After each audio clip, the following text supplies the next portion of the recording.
I'm pleased to be here with you today to continue what could qualify as the longest speech in history. I get up once a month and I give 5 to 7 more minutes on the same topic that I have to talk about.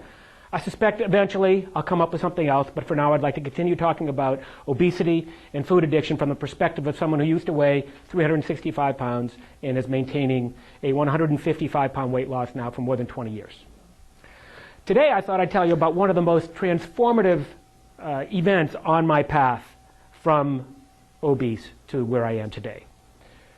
I entered the eating disorders unit of a psychiatric hospital on October 21st, 1991, the South Oaks Hospital in Amityville, New York. The first thing I want to tell you about this is that it was all based on a lie. Well, that's not true. It's based on a sham. I did weigh 365 pounds. I had decided that I wanted to get help. And I was put in the eating disorders unit. However, I was not diagnosed as having an eating disorder, nor was I diagnosed with anything having to do with food. I was diagnosed with OCD, which many of you know stands for obsessive compulsive disorder. Now this is true. I'm a compulsive eater. So that's the C. Qualifies. However, I was 33 years old and never had any doctor ever said that I had OCD, even implied it, even brought it up for discussion, until this triangle of the insurance company, the institution, and me were trying to figure out a way for insurance to pay for it. And if they had put me in the OCD unit, I would have refused to go. But I took it because I wanted the help. As I went down there, my biggest goal was to get what I came for. The problem is, or was, I didn't know what that meant. I knew that I had a very unusual opportunity. My employer was holding my job, paying my salary. I had an indefinite leave of absence.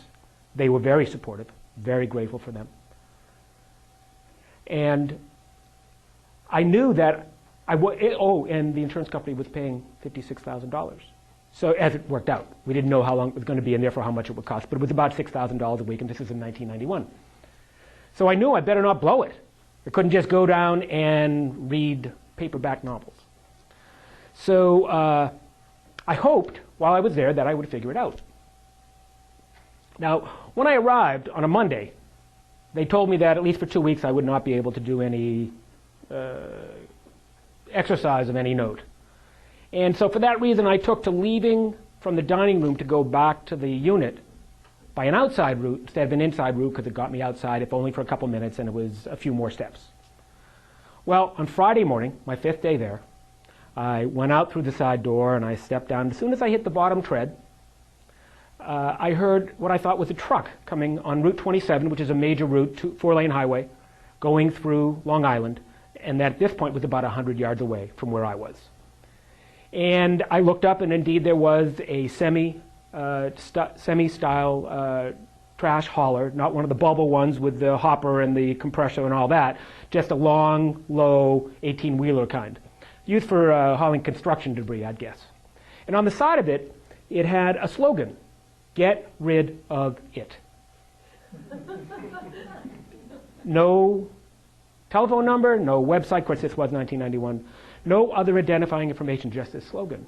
And my first thought, I wasn't paying attention, I was just walking back to the unit. My first thought was, wow, interesting slogan. My second thought, wait a minute, this could be a message from the universe. Get rid of all the emotional baggage that I was carrying. And so I did a double take, was that even there? And when I looked up, all there was to perceive was a whirl in the early morning mist and the receding rumble of a truck that I'm pretty sure was there. Now I could have gone into the phone book or done other things to try to find out if there actually is a company that has that slogan. But it was so mystical, almost ethereal for me, that I never wanted to do that. And it always has stayed with me, as you can see. The last day I was there, I happened to, I should say, we had group therapy every day, sometimes twice a day. And on weekends, it was slightly different, but it was still group therapy. And on the last day that I was there was a Sunday, and I had family there. There was a family component to the treatment. And I happened to let slip, I mean, I wasn't hiding anything, I happened to let slip that I kept baking chocolate in my cupboard. And I explained it that I really like making chocolate mousse. If you've ever made it, it's a very sensual experience. It starts out as very dark, then it becomes light when you beat it, then it becomes dark. And not only in color, the texture becomes much lighter when you put in the whipped egg whites. And I had been making it, and I had eaten it in years past, but I had stopped eating refined sugar for some time. And I had made it because people like you when you serve them really nice chocolate mousse. And they like it when you serve any kind of chocolate mousse. But they're impressed when it's well made. So I continued to make it, and as I was explaining, it had been in my cupboard. It had never called to me. I had never once even thought of eating it. I had never even licked a little bit off my finger if I had done it while I was making it. And they said, "That's very interesting. When you get home, throw it out." And I said, no, no, you don't understand. There's no problem here. And I went through the whole thing again. It sits in my cupboard. I haven't ever been called to it. I've never once eaten it. I've never thought of eating it. It's just for this one thing, which I don't eat. It's not a problem. They said, no, we do understand. When you get home, throw it out. Well, I think we did go around one more time on that. Well, when I got home, before I took off my coat, laughing out loud in my slightly cold apartment because the heat hadn't been on while I'd been away, I went into the cupboard and I threw it out saying, these people don't understand. And that's when I realized that's what I had come for.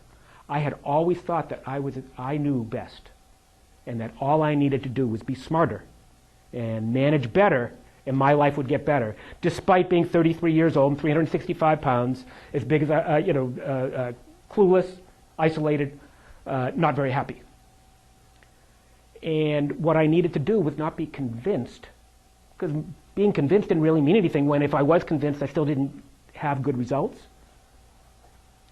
I needed to do what they said, whether I was convinced or not. And that's what I had done. Thanks very much.